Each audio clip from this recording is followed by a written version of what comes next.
Assalamualaikum warahmatullahi wabarakatuh. Kami dari grup F1.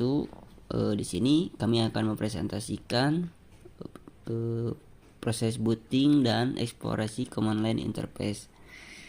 Nama saya Muhammad Fajri Samantri, NRP 15 2020 084. Dan dengan saya Agung Ismail, NRP 15 2001 012. Di sini awal-awal kita dalam proses shutdown yang tidak menyalakan device. Karena kita menggunakan Kali Linux, kita mulai saja.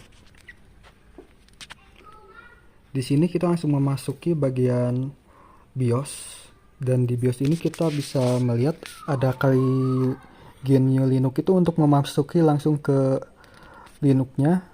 Lalu ada Advanced Option. Di Advanced Option ini adalah opsi untuk memungkinkan kita melakukan recovery mode untuk mengembalikan data-data yang sebelumnya. Lalu kita ada UV firmware setting. Di dalam UV firmware setting kita bisa melihat device manager, boot manager, dan boot maintain manager. Di dalam boot device manager kita ada boot configuration. Apa itu secure boot configuration?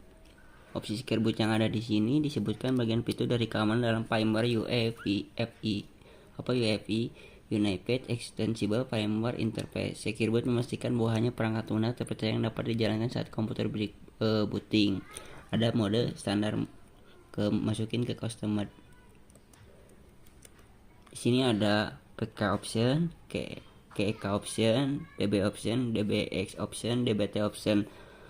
PK option adalah platform key adalah kunci utama yang digunakan untuk memverifikasi semua kunci lain. Key option, opsi ini memungkinkan Anda untuk mendaftarkan atau menghapus KEK yang digunakan untuk memperbarui sertifikat otorisasi. DB option digunakan untuk menambah atau menghapus sertifikat yang sah di dalam database. DBX option, opsi ini memungkinkan Anda mengelola blacklist untuk kunci atau sertifikat yang dilarang. Dan DBT option, opsi ini memungkinkan pengaturan sertifikat berdasarkan batas waktu tertentu. Semua opsi ini digunakan untuk mengelola secure boot. Balik lagi ke device manajernya. Setelah secure boot configuration, di bawahnya tuh ada network device list. Di network device list kita ini untuk mengatur IP network untuk terhubungnya internet, dan ULAN untuk menghubungkan kabel LAN dan estimasinya. Di menu boot manager kita ada UEFI Kali Linux, UEFI Virtual DVD Room, UEFI Shield, dan UEFI Exit. Di UEFI Kali kita akan langsung masuk lagi ke bagian awal. Di bagian Kali Linux ini untuk instalasi Kali Linux yang ada di SSD dan Kali Linux untuk distribusi Linux. Ini menunjukkan untuk opsi booting DVD atau media virtual jika Anda memiliki DVD atau ISO ataupun DVD virtual. Di bagian UEFI Shield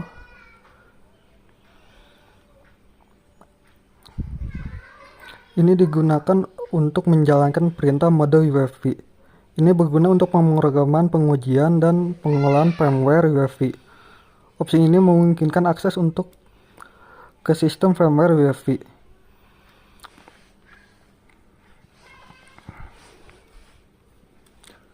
Lalu kita masuk lagi ke boot maintenance manager.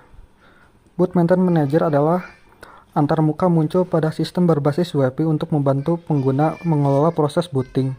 Berikut adalah opsi-opsinya.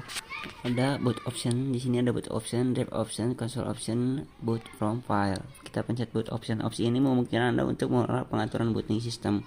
Anda bisa memilih urutan perangkat yang digunakan.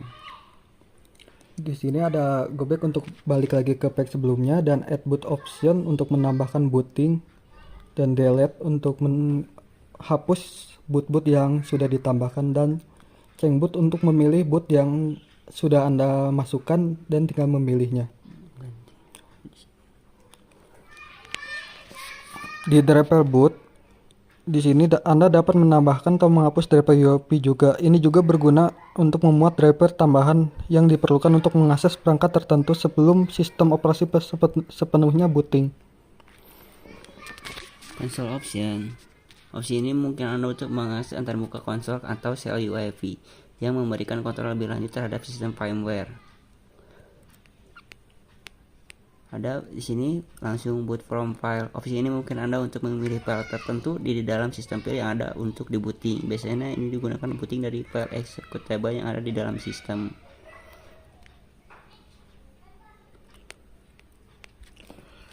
Dan hanya ada beberapa saja yang ada di BIOS di Kali Linux. Mari kita lanjutkan untuk Yang akan menjalankan eksplorasi command line interface.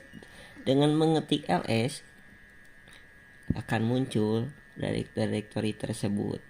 Jika kita ingin masuk ke beberapa directory yang ada di sini seperti music, download, documents, kita bisa menggunakan CD untuk memasukinya. Contohnya CD apa? CD, Musik. CD spasi musik. Boleh musik. Nah, kita sudah memasuki directory musik. Dan karena kita sudah memasuki directory musik, kita bisa melihat apa saja yang ada di directory musik dengan menggunakan ls. Oke. Di sini kita bisa melihat beberapa directory seperti desktop yang ada GarageBand atau SO1. Sini juga kita bisa mengganti nama file dengan mengetik mp. Misalnya kita mengganti SO1 mp